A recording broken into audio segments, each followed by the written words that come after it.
с воспеванием. But yeah, anyway, yeah, we do look at the devotee, at his activities, at his words. Ну да, мы смотрим на преданного, на его поступки, на его слова. And that gives us an indication of his consciousness. И поэтому мы можем судить о его состоянии сознания. Арджуна Бхагавад-гите говорит Кришне, что проще обладать врагами, чем обладать врагами. На начальной стадии воспевания иногда приходится силой откуда-то и сюда и концентрироваться на воспевании. Получится ли так, что в один момент он устроит нам революцию? То есть, сбунтуется или там что-то? In the Bhagavad Gita it said, Arjuna said that it's difficult to control the mind, as difficult as controlling the wind, but when we are on the beginning level of chanting, it demands much effort to draw the mind back, and it's like some pressure on the mind. Can it happen so that someday the mind will announce revolution, declare a war towards us, and becomes completely uncontrolled? After tolerating it for so long, then it just bursts out. What that? After chanting for many years, the mind all of a sudden declares war, or what? He means that after making this pressure on the mind and trying to draw it back and control it, it will be completely mad. Yeah, at some point it can become completely mad. No, I don't think so. I mean, usually, usually the mind is like, you can say it's like an untrained horse, the more you discipline it and control it, the more it obeys, Матаджи говорит, что я бы не сказала, что ум может вот так вот взбеситься, вот как она поняла, в одним словом. Потому что скорее он подобен коню, которого вот мы как коня объезжают, и постепенно он становится все более таким смиренным и послушным. Yeah, it becomes the best friend. Он становится тогда лучшим другом. It only goes crazy if you let it go. Но он может обезуметь в том случае, если мы позволим ему это. Yes. If you allow the mind to be uncontrolled, then it can completely take you all over the place, Если позволить ему выйти из-под контроля, он может все перевернуть с ног на голову. I mean, that's when people go mad. It's usually just an uncontrolled mind, actually. От этого люди сходят с ума, и это, собственно, и есть ум, который вышел из-под контроля. Yeah. Or people get, chased around by the mind, go here, go there, new idea, that, this, never satisfied where they are now, but they always have to go somewhere else, and, this is all uncontrolled mind. Бывает, ум гоняет людей постоянно из одного места в другое, и нигде они не бывают удовлетворены, постоянно переезжают с места на место. Это тоже один из примеров такого неконтролируемого ума. Uncontrolled mind can make your whole life in a big mess. Ум, который вышел из-под контроля, может превратить вашу жизнь в сплошную такую кашу, путаницу. And it can get so far that you really end up in the psychiatric hospital, И может довести вас до психбольницы. But the thing is also, even when you cultivate the quality of feeling, you will notice that it's also not so easy to really, for 2 hours concentrate on this. There also the mind tends to jump away, and then hang on, where am I now? And you have to go back to the heart. Даже если вы будете стараться воспевать с должным чувством, вы можете обнаружить, что ум тоже будет интересоваться тем, что происходит вокруг. А ну-ка интересно, что же там такое, и вам придется его возвращать. Yeah. So it's not that all of a sudden the mind doesn't wander anymore at all, you know? Такого не будет, что в один прекрасный момент ум абсолютно перестанет вас беспокоить. Yeah. But the more we develop that desperate feeling of being helplessly dependent, the easier it is to control it, you know? Но чем больше мы развиваем это чувство беспомощного такого отчаяния, зависимости от Кришны, тем легче будет Yeah. тем легче The будет easier it обуздать ум. Yes, the more we are full of desperation like the child, you know, then there will be nothing else around us. There's only desperation there. Если мы будем в таком же отчаянии, как плачущий ребенок, то мы будем поглощены этим чувством, и ничто другое не будет для нас существовать. But it cannot be done artificially, you know, that's the Искусственно thing. этого нам не добиться. Yeah. Just one minute. Иногда с нашим временем говорят о том, что уму надо проповедовать. Как это можно ввести вот в эту духовную практику, состоящую из этих элементов, которые Маташа перечисляла? Смирение, благодарность и так далее. То есть как это ввести в духовную практику? Often senior devotees say that we should preach to our mind.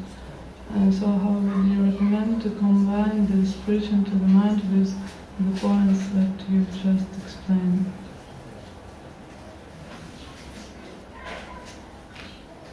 Well, we should preach to our mind more, you know, when it comes up with all different ideas, you know.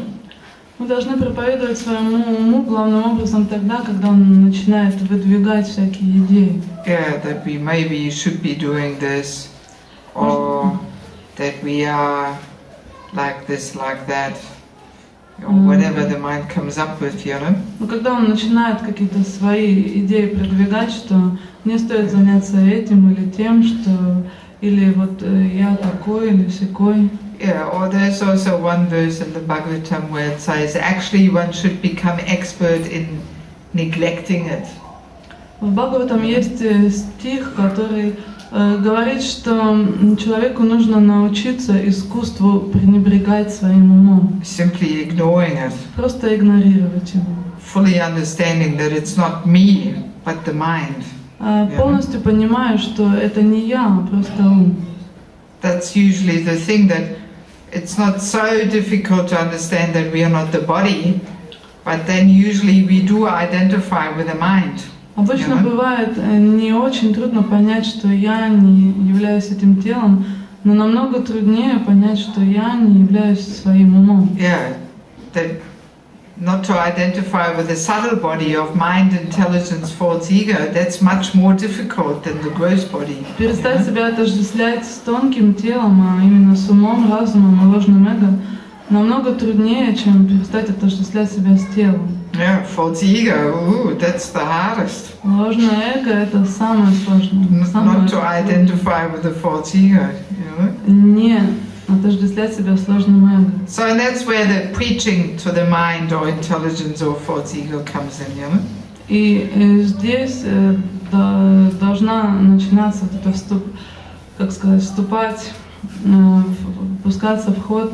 Здесь нужно вот использовать эту проповедь. When we realize actually this is not me, so shut up your mind. I don't want to hear you. It's not me. Мы понимаем, что это не я, это ум, нужно говорить. А ну-ка заткнись, ум. Yeah, just be quiet. А ну замолчи. Yes. Когда мы повторяем святые имена Господа, мы должны как-то более искренне. Как насчет искренности? Я хотел узнать, вот как это сделать для того, чтобы,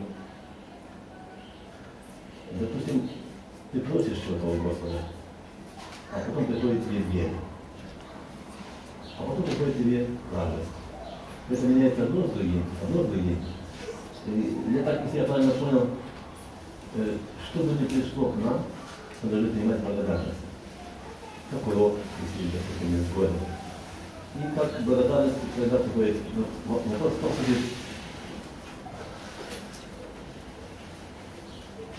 что Вот как это понимать? В реальном мире, в реальном нашем материальном мире, когда у нас приходят какие-то беды, как будто бы надо винить себя, что мы виноваты в том, что пришло. Наверное, это наша вина, если внимательно смотреть. А стоит ли себя винить в том, что у тебя что такое момент такой? Что такое смиренность, что такое, когда сам себя винишь в чем-то? Не других винишь, но больше себя винишь. Вот как это отличие между смиренностью и чувством вины? So sometimes in this material world we pray to the Lord and We get what? we pray to the Lord and we get like goes always changing happiness and distress, and sometimes something good happens and then some calamities come. And when some calamities come to our life, we may feel guilty, and we should take it as a lesson and be satisfied anyway, because we pray to the Lord and probably His reaction. But also we understand that calamities is our fault in some way or other. It's our fault. So we have to understand what is the line between humility, just feeling humble, and the feeling of being guilty. If some calamity, something bad happens, then you may accuse oneself and become very feeling too much guilty. And what is really the difference between humility and feeling guilty?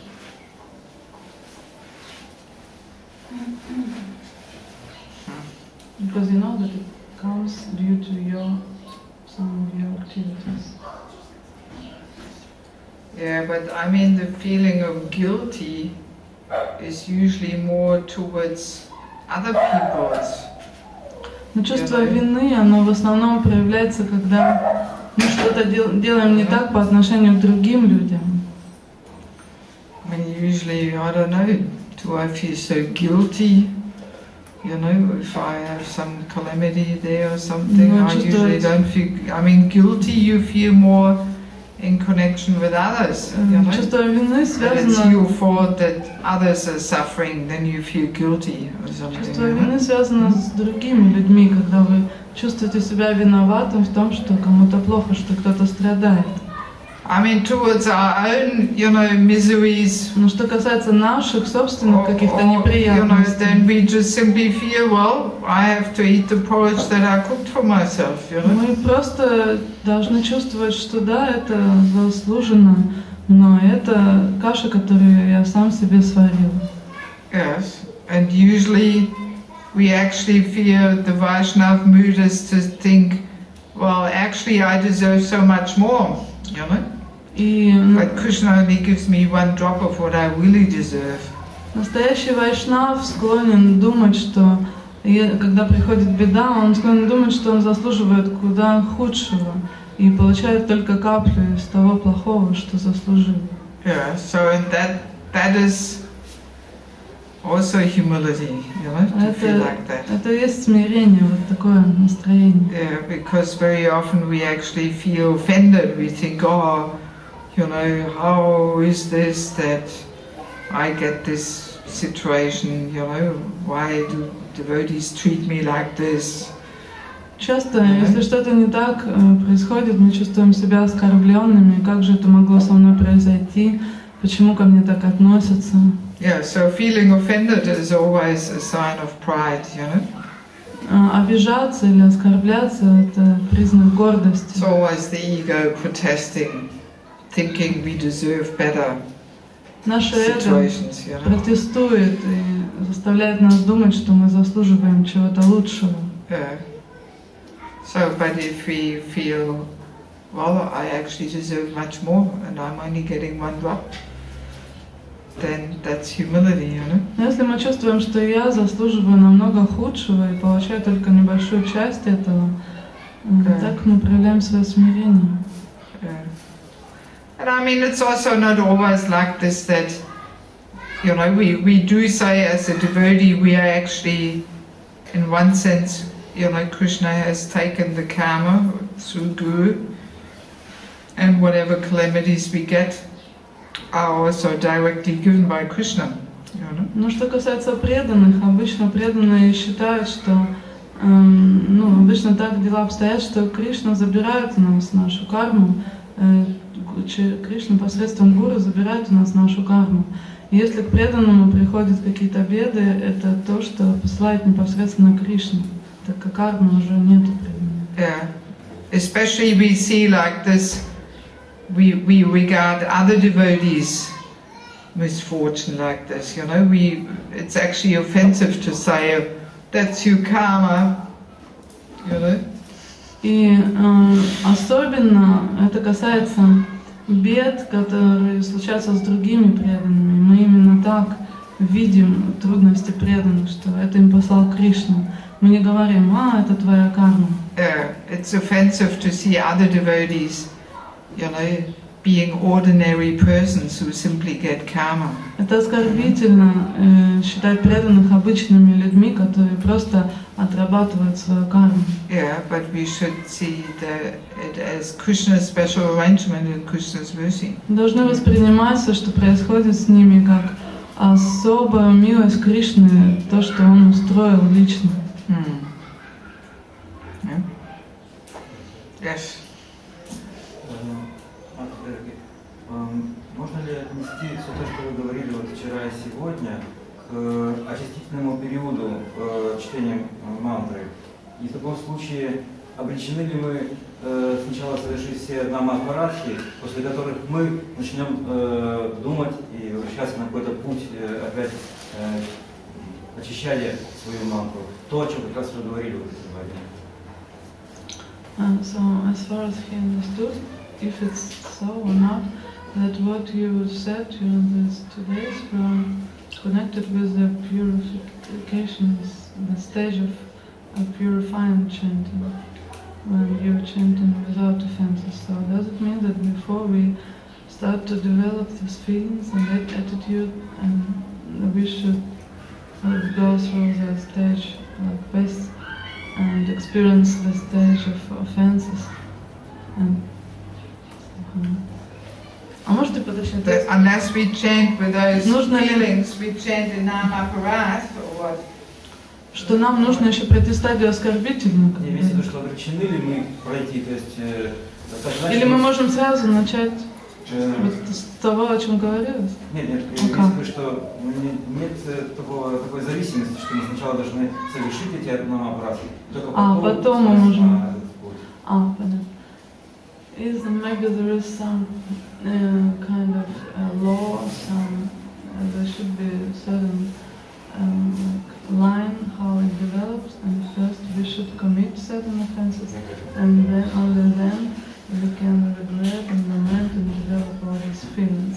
So is it so that without committing these offenses we can reach this next stage of purificatory? No, I don't think we can say that. Я не думаю, что можно так сказать. Сначала нужно совершить оскорбление все. That sounds like we first have to be a drug addict to realize that taking drugs is no good or something, Это все равно, что сказать, что для того, чтобы понять, что наркотики это плохо, нужно сначала стать наркоманом. So I mean, we can also learn just simply through hearing, Можно также получить знания просто слушая. Yeah. But I mean, usually as a rule, we can say that we do all, suffer from inattentive chanting to some degree, Но обычно, как правило, to a pretty big degree, I can say. Обычно, как правило, все мы страдаем этим оскорблением невнимательного повторения, практически все мы, и причем в очень значительной степени. That's just over familiarity, basically, also comes through over familiarity. Это также проистекает из фамильярного отношения к святому имени. If we think back, when we actually chanted for the first time. Если мы вспомним, как когда-то мы повторяли повторяли мантру самый первый раз в своей жизни, then wow, this was a real special thing and so exciting and amazing, you know. Нам вспомнится, как это было удивительно, как это было потрясающе, какие у нас были необычные ощущения. But then, you know, due to, you know, doing it very regularly, we become over-familiar, you know. Но делая это постоянно, регулярно, мы становимся фамильярными с этим временем.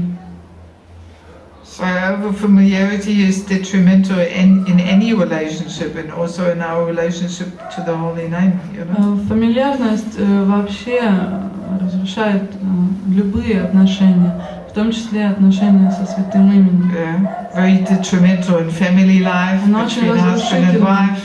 В семейной жизни, в отношениях между мужем и женой. And also very detrimental in the guru-disciple relationship, over familiarity. Фамильярность очень разрушительна в отношениях между гуру и учеником. That's why Guru always keeps us at a good distance, just to protect us from over familiarity. Поэтому гуру не подпускает нас слишком близко к себе, чтобы мы не имели шансов быть фамильярными. So naturally also in our relationship with the holy name that over familiarity comes in, you know. Естественно, в отношениях со святым именем эта склонность к фамильярности тоже проявляется. Yes, but I wouldn't go so far and say one has to do all these, commit all these offenses in order to be relieved again from them, you know. Но я бы не стала заходить так далеко, чтобы говорить, что необходимо сначала совершить все оскорбления, чтобы потом в них раскаяться, как бы. I mean, it would also be good to preach these things systematic to every new devotee, so to save them from that over familiarity to the holy name, you know. Наоборот, обо всем этом нужно рассказывать всем новым преданным, чтобы они избежали этого всего, чтобы они не совершали этой фамильярности. Тогда получается, что оскорбительный период — это чисто вот эта вот фамильярность в отношениях с So this offensive stage is exactly what it means with over familiarity. It's the same like offensive stage. Oh, we can say, yeah, due to over familiarity we commit offenses, you know. Да, можно сказать, что из-за фамильярности мы совершаем оскорбления. But I mean, the clearing stage, as far as I understand, is characterized by our sincere attempts of wanting to clear our offenses, you know. А очистительная стадия, она характеризуется нашими сознательными такими усилиями очистить свое воспевание. Even though there still might be some offenses there, but because we are endeavoring to get rid of offenses, we are in the clearing stage. То есть не могут оставаться еще какие-то оскорбления, но если мы со всех сил стараемся улучшить свое воспевание, это уже очистительная стадия. I mean, even like in this Japa retreat there in Lithuania, Bhakti Chaitanya Swami mentioned, you know, how even completely unknowingly chanting the holy name gives benefit, and it's actually in the Namabas. It's counted as Namabas stage, so not the Namaparat stage, but the clearing stage, you know. В семинаре, на вот этом семинаре по джапе, Бхакти Чайтанья Махарадж сказал удивительную вещь. Он объяснял, что неосознанное повторение святого имени — это воспевание на уровне Нама-Абхасы, то есть это воспевание без оскорблений. No, unknowingly. Unknowingly chanting the holy name, you know. Like in Germany, you have this margarine called Rama. Например, в Германии есть маргарин Рама. You have this Rama here? Also, yeah. So already when I was small child, we had this Rama in our fridge in Germany 50 years ago, 45, 48, something like that. 45 лет назад, еще когда я была маленькой девочкой, мы покупали этот маргарин, он у нас был в холодильнике. Yeah, so all the people who say, "Oh, I want some Rama, give me some Rama, please." they actually chant the holy name, and they do get some benefit from И it. все люди, которые покупают маргарин Раму и говорят, дайте мне, пожалуйста, Раму, уже получают определенное благо, так как воспевают святое имя неосознанно. Yeah, and this Rama you can get everywhere, even in South Africa you can buy Rama. И этот маргарин продают практически по всему миру, даже в Южной Африке. Even in Siberia you can buy Rama. You Даже в know? Сибири Рама. And I actually remember, you know, thinking as a child, thinking Rama, unusual name, Rama. И я помню, что тогда, будучи еще ребенком, я задумалась, да, интересное название Рама. And of course, little did I know that I would chant Rama all the time later, you know. И я тогда еще, конечно, не догадывалась, что потом буду целыми днями повторять Рама, Рама. Yeah, so that's how merciful, you know, the holy name is, you know. Вот настолько милостиво святое имя. Even completely unknowingly, you do get some little benefit. Даже повторяя его абсолютно неосознанно, вы получаете благо. So this margarine is actually doing an amazing service, you know, Так to что humanity. этот маргарин оказал неоценимую услугу человечеству. Yeah, practically all over the world you can buy Rama. По всему миру, потому что он продается. Рама. Any other questions? Oh, so many. Where do we start? Yes.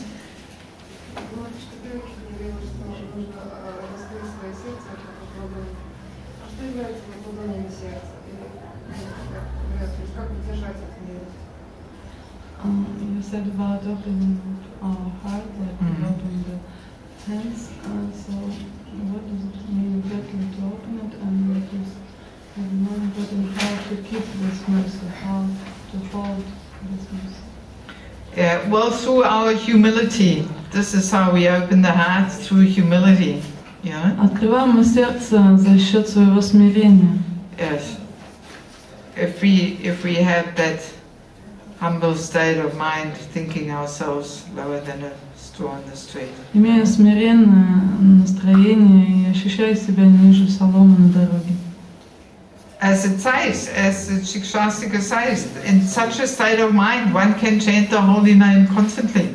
Так ведь говорится в Шикшаштаке, что в подобном состоянии ума можно повторять святое имя постоянно. Yeah, so that means heart is always open. Это означает, что сердце всегда раскрыто.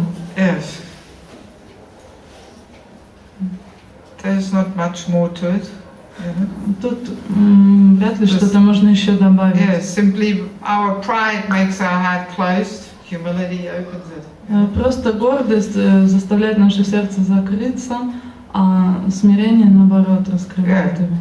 And it's very clear, you know, a proud person thinks, I'm so good, I'm in control, I'm really getting it all down, you know. Это очень просто. Гордый человек думает, что я такой замечательный, я все контролирую, у меня все получается. Yeah, I'm doing pretty well.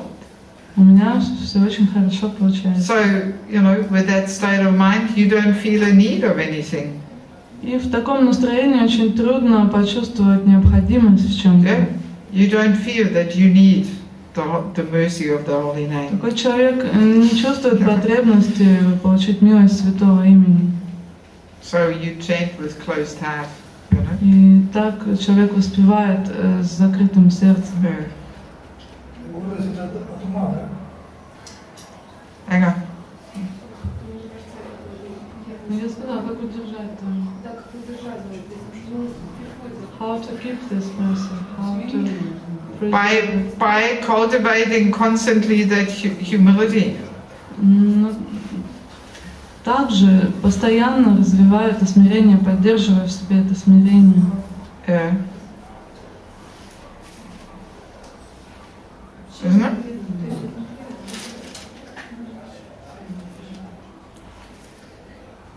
Yeah, I'm just thinking, there was once, I remember seeing some I probably don't know where it is. There was once some comparison with Lord Chaitanya that he was saying. Ah, here. Вот одна цитата. The pot of the heart must be made up of these four constituents. Сосуд нашего сердца должен, он состоит из следующих 4 компонентов. Humility, смирение, tolerance, терпение, respect, уважение and pridelessness. и отсутствие гордости. Mahaprabhu is the giver, and you are the receiver. Махапрабху тот, кто дает, а мы те, кто получают. But if your pot is not made of those constituents, how can you receive? Но если наш сосуд не имеет этих составляющих, как мы можем что-то вместить? So basically, there's also that analogy there, you know. Тут опять эта аналогия. All right, the heart is not like an open lotus, but you're like the pot, you're the receiver. Тут сердце называется уже не лотосом, но the pot of the heart. So the heart is compared with a pot. Сосудом сердца. Сердце сравнивается с сосудом. Yes, I also once read this analogy that if you don't have these qualities, then your heart is like a pot with holes. You know, Есть еще другая аналогия, что если человек не имеет этих качеств, которые сейчас перечислялись, то его сердце напоминает дырявый горшок. Yeah.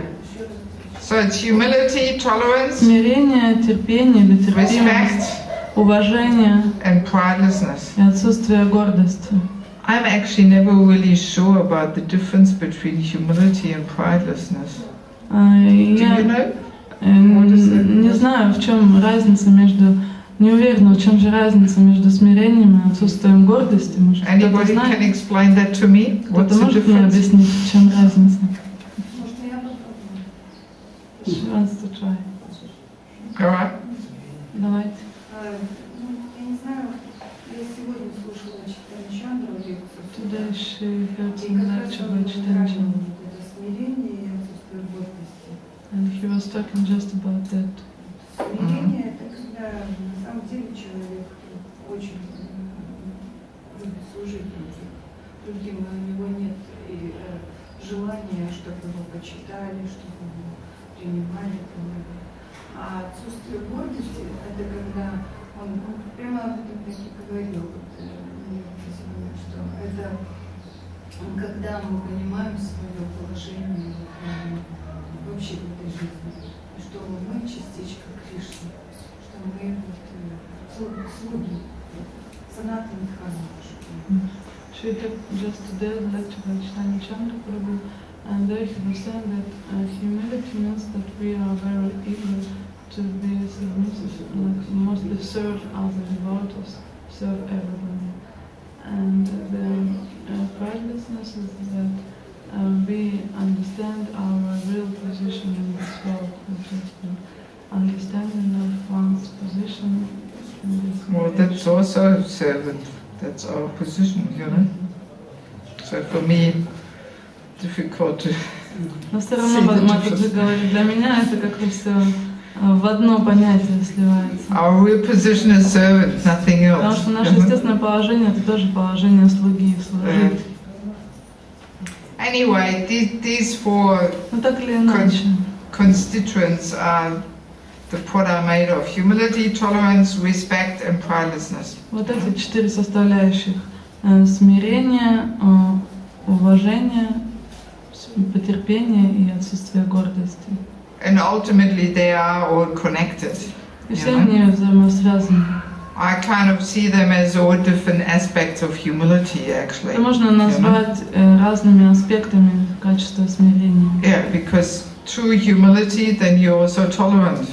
Потому что подлинное смирение включает в себя и терпимость. And you can't be humble without being respectful. И быть смиренным, не будучи уважительным, почтительным другим, тоже невозможно. So it's basically different aspects of humility, really, you know. Так что все это похоже на разные стороны смирения. Or different manifestations of humility. На различные проявления смирения.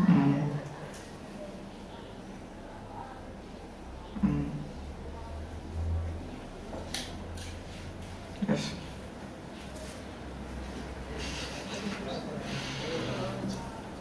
Вначале, когда мы только начинали воспевать, нам говорили просто слушай.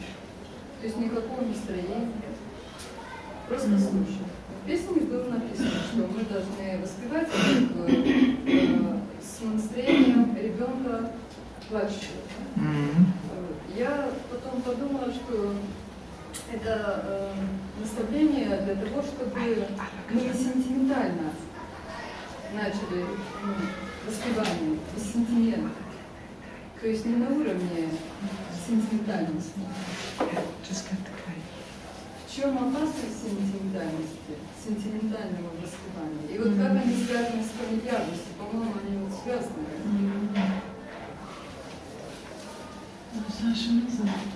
In the very beginning, devotees they usually used to get the instruction just hear while chanting. You should just hear the song.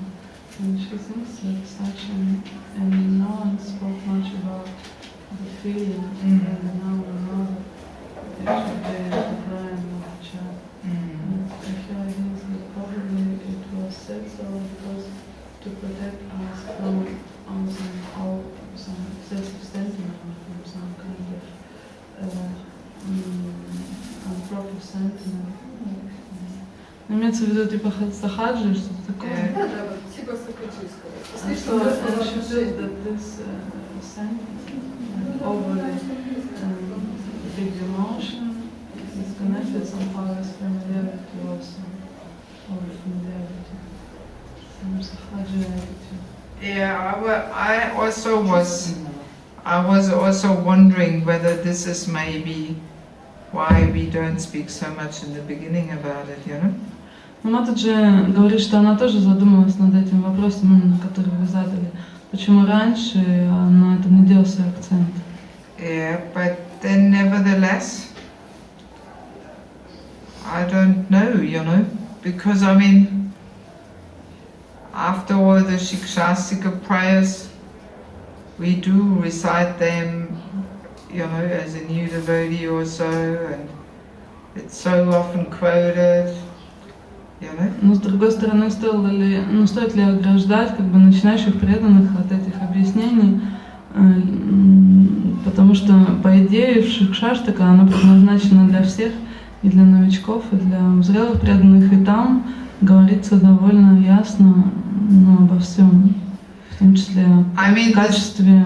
The Sahajya mentality mainly develops when we make a show out of it, our sentiments. Ну, сахаджи, вот эти, такое проявление сахаджи, это когда мы на показ выставляем свои чувства, свои сентименты, yes. якобы такие. When we make a show, oh yes, I am so fallen, and oh, I have no love in my heart. Мы разыгрываем такое настроение, какой я падший, как мало у меня любви в сердце. But you know, to actually simply cultivate that mood internally, I don't think there's so much danger there actually for becoming sahajas or something. Но если внутри, в своем сердце развивать это настроение, тут вряд ли, я не думаю, что будет возможность как-то какого-то перекоса так в сахаджу. Yes. То есть если внутренне это развивать, то сахаджа быть не должно. Also, Narayan Swami mentions in his, you know, in his writings there in the book, that actually this meditation on one's own inadequacies should not be like some over self-indulgence, you know. И там еще в этой книге «Джапа медитация» Ниранджан с вами подчеркивает, что размышление о своих несовершенствах не должно происходить в духе такого самолюбования, такого знаком минус, самоуничижения. It shouldn't lead to the point that we are so focused on ourselves. Это не должно приводить к тому, что мы еще больше сосредотачиваемся на себе. Yes, but actually the focus should be on Krishna and the holy name and all that, you know. целью нашего внимания должен быть Кришна и Святое Имя. Because sometimes devotees get into this mood, oh, I am so fallen, I am the most fallen, I, you know. Иногда преданные начинают развивать это настроение. Я такой падший, я такой сякой, везде я да я. Yeah, and then it also becomes like some mundane, depressive lamentation there. И это становится чем-то наподобие мирской какой-то скорби. Yes, but the goal of our lamentation and our inadequacy should be really that it draws us to Krishna. Но целью всех наших вот этих размышлений о своих недостатках должно быть то, что мы приближаемся в итоге к Кришне. Yeah, not simply towards Итогом должно быть это, а не то, что мы сосредотачиваемся на себе.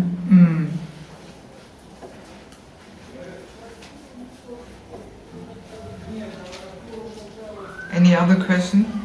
Может быть, это болезнь, что на самом деле сосредоточены в себе, и на самом деле это видит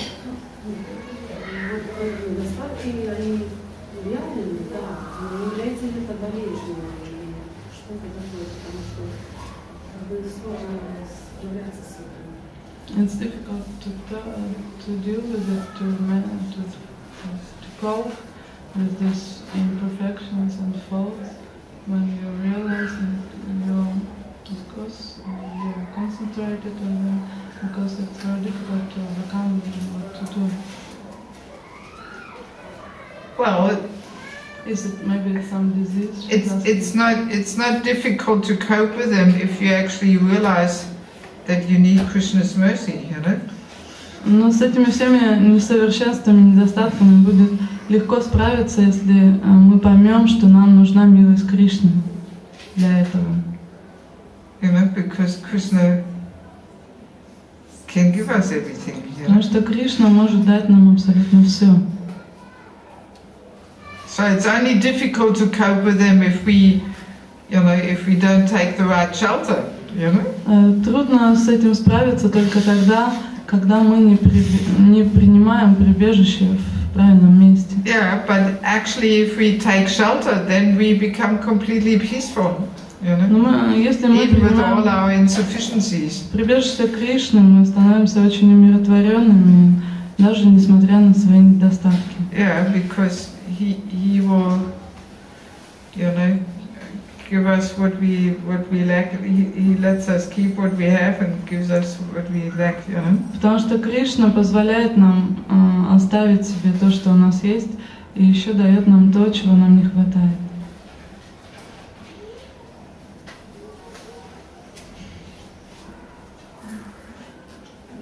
Yes.